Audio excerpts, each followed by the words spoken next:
ছিলেন না, বেপর্দা ছিলেন না। এত সুন্দরী ঘোষণা দিলেন ফিলিস্তিনের রাজা, আমার মেয়ে যাকে পছন্দ করবে আমি তার সঙ্গে আমার মেয়ের বিবাহ দিয়ে দিব। শুধু বিয়ে দিব না, রাজ্যের অর্ধেকটা আমি তার নামে দিয়ে দেব। বিয়ে করার জন্য যুবকরা আসছে, রাজা বাচ্চার ছেলেরা আসছে, রাজা বাচ্চারা আসছে, যুবরাজরা আসছে।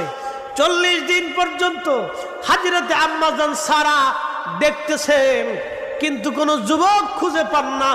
উনি যাকে খুঁজেন তাকে তো পান না, যাকে খুঁজে তাকে তো পান না, যাকে খুঁজে তাকে পাওয়া যায় না। 40 দিন পরে আল্লাহর খলিল ডাক দেখে, আল্লাহ আমি কি লাইনে দাঁড়াবো? আল্লাহ আমি কি লাইনে দাঁড়াবো? আল্লাহকে দাঁড়া